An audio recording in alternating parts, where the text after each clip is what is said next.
Hello everyone, this is Marco and welcome back to my channel. Here's the video I promised you last time. We'll be taking a look at possibly one of the best dinosaur products out there. This is the beasts of the Mesozoic Allosaurus. You might not be aware of this, but this is actually my second beast of the Mesozoic product. The first one I've ever gotten is the small 1/18 scale Velociraptor.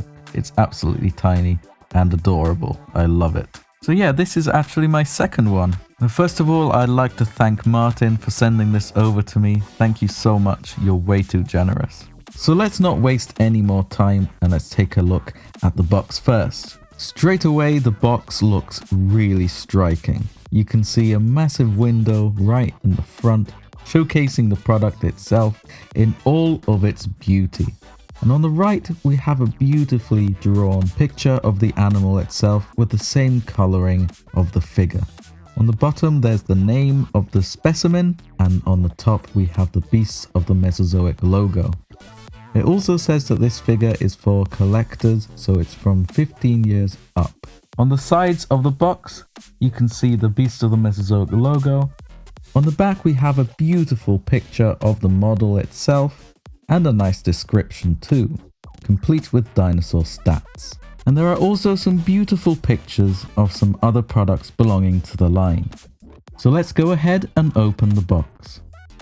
I'm going to be opening it on this side, gently peeling the tape and opening these cardboard flaps. And we can now pull out the tray containing all of the product's pieces. Let's put that aside for now and let's take a look at that absolutely gorgeous artwork for the backdrop. It's an absolutely beautiful landscape, complete with lots of foliage and a scientifically accurate Jurassic landscape. Gabriel Ugueto really did outdo himself. Now let's take a look at what's included. We have two plastic vat-formed trays that are taped together. So let's untape them and have a look at what's inside. On the bottom half, we have the tail and some parts for the base. They're kept in place by this other piece of vac-form plastic, so let's just remove that. On the top half, we have the majority of the figure and some replacement toes. The figure is held inside with some wire and plastic cables, so let's free it from its restraints. This is everything that is included in the box. As you can see, there's some extra things right there, which are a collector card and a leaflet with instructions. Taking a closer look at the collector card, it's the same image from the front of the box, but with a nice background, and oh my goodness, this artwork is superb. On the back of the card, there are some stats of the animal. Taking a closer look at the instructions, we can see that it gives us some directions on how to properly articulate the figure and how to connect the base parts together. It also says that to achieve the widest jaw range, we should tuck the back portion under the front neck, which is a floating piece. We'll take a closer look at it later when examining the head. A very important thing to point out is that it says not to force the joints. We should apply some heat on the joints before attaching the tail too, and then gently work the joints.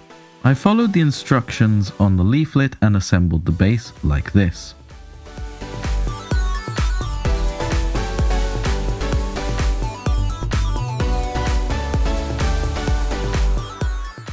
And now let's heat up the joint for the tail and connect it. I'm using a hairdryer on the lower heating setting and heated it up for about a minute. It softens the plastic up a little bit to ease the insertion of the tail. Once the tail's inserted, I moved on and heated up every single joint in the figure and gently and repeatedly worked the joints in backwards and forwards. Now we're happy with everything, let's take a closer look at the sculpt. All I can say is that David Silva sculpted this thing to perfection. This is a scientifically accurate model, so all the proportions are absolutely spot on.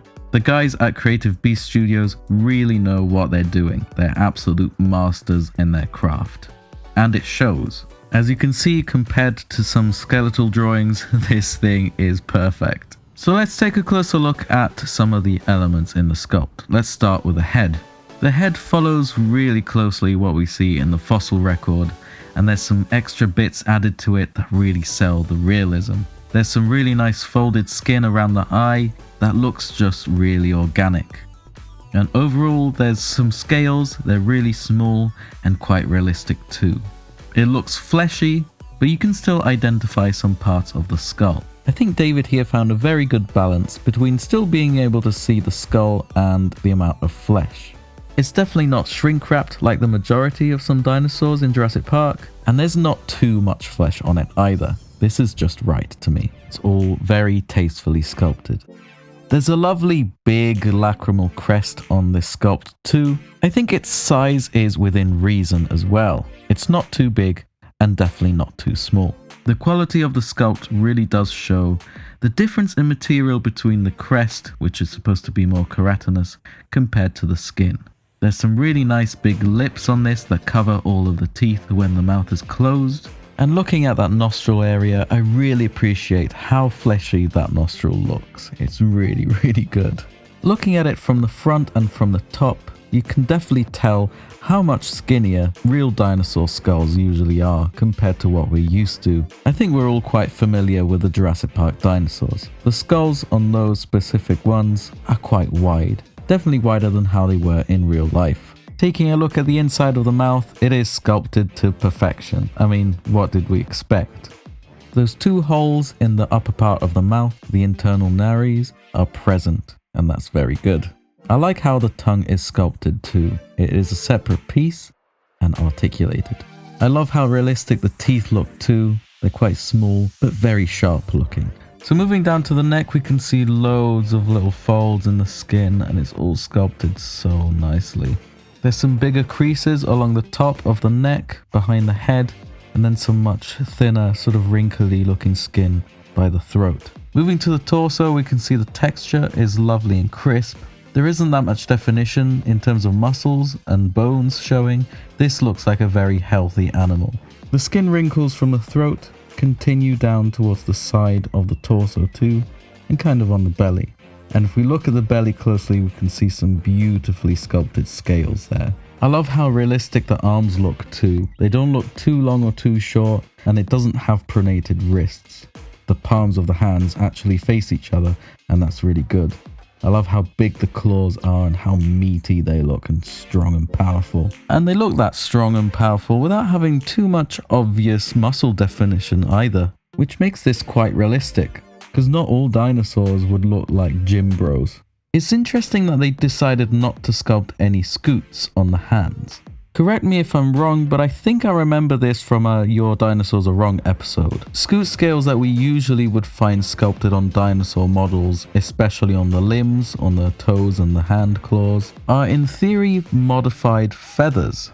And that's why we find them on birds, and scutes should only appear if the dinosaur had originally feathers. So it makes sense that this doesn't, as this figure doesn't have any feathers anywhere. I guess it makes sense to include them on figures of small theropods, like some Maniraptorans and Dromaeosaurs and Velociraptors and stuff like that, because we know that those things were completely covered in feathers. I really do love how well sculpted the scales are on the palm of the hands. I love that. And moving to the legs, again, we don't see that much musculature either. I guess I'm just too used to seeing all the Jurassic Park dinosaurs, because they look like they've been taking protein shakes all their lives. It's just subtle enough on this figure. It looks really good, and I love how the skin sort of wrinkles and folds over the very subtle muscle crease right there. And I love the texture on that ankle. It looks so freaking good. Nice wrinkles there on the foot, and you can kind of see some scutes on the top of the toes, but to me they look a bit more like reptilian bigger scales rather than actual bird scutes. And I like how distinct the dew claw is. It doesn't look like it's been carved into the foot, it properly pokes out. Moving on to the tail, it's the perfect length. It's not too short and it's not too long, and it looks nice and sturdy. Again, it doesn't look too muscular. You can't identify the muscles in it, but it looks bulky enough. And there's some really nice texture again, especially on the bottom part. You can really pick up all those scales. So let's have a look at the paintwork. The paintwork is absolutely fantastic. Not only is it really appealing, it's probably one of my favorite paintworks or paint schemes on any beast of the Mesozoic dinosaurs, including the Pachyrhinosaur. I absolutely love the colors and patterns on that thing. but they just put so much effort into it. It's got so much going on, so many different shades and colors. It's got dry brushing and washes.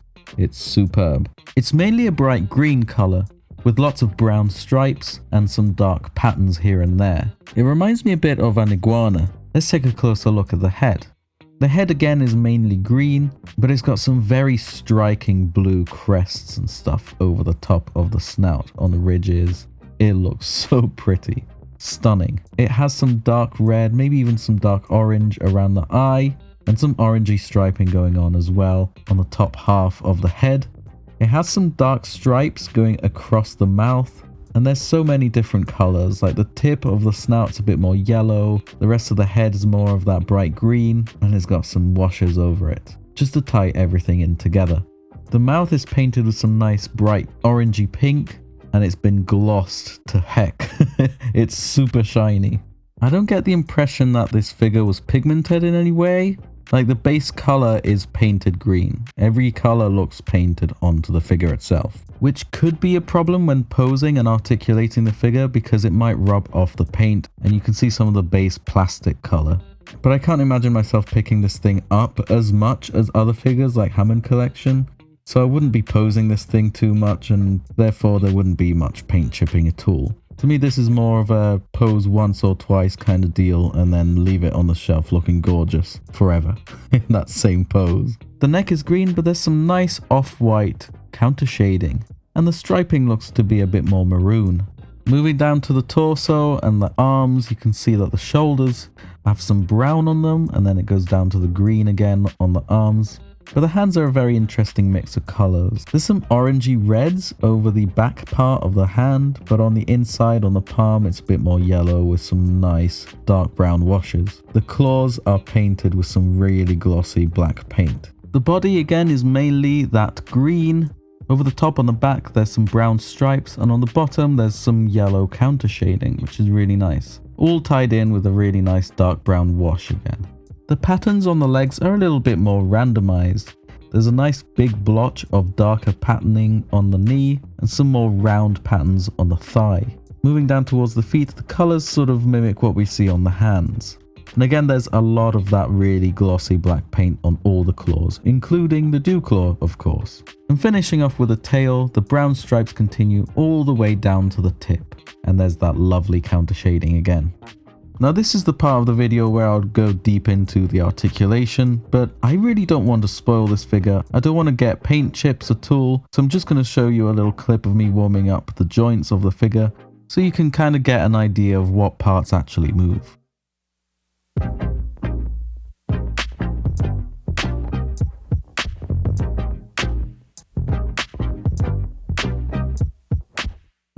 But I am going to show you how to articulate the jaw hinge properly.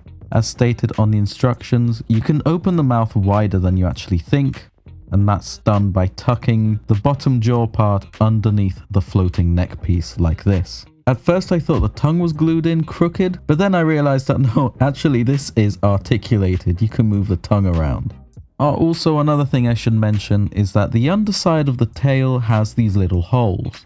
And that's because it's got a wire inside. You can actually pose the tail because it has a bendy wire in it.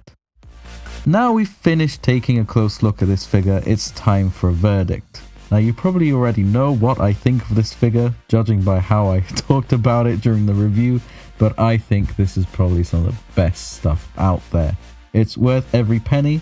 Talk about penny, let's talk about how expensive it is first. This is $129.99. It's definitely more than what you're used to if you're into the Hammond Collection figures. The Creative Beast guys are not cutting corners anywhere, and there is no semblance of any kind of laziness. And you definitely get what you're paying for. I definitely think it's worth saving up to get this figure. Let me know what you think of this Allosaurus in the comment section down below, and if you want to get it. I want to hear from you. I would like to thank you so much for watching this review. Let me know if you want to see more reviews like this of the Beasts of the Mesozoic figures. Drop a like if you liked the video, and I'll see you in the next one. I would like to give a massive thank you to all of my Patreons. Seriously guys, your support really does mean the world to me, as it helps me do what I love for you. You help me buy materials, and most of all, you give me a helping hand with improving the quality of the content of my videos. Even if it's just a small donation, every little helps.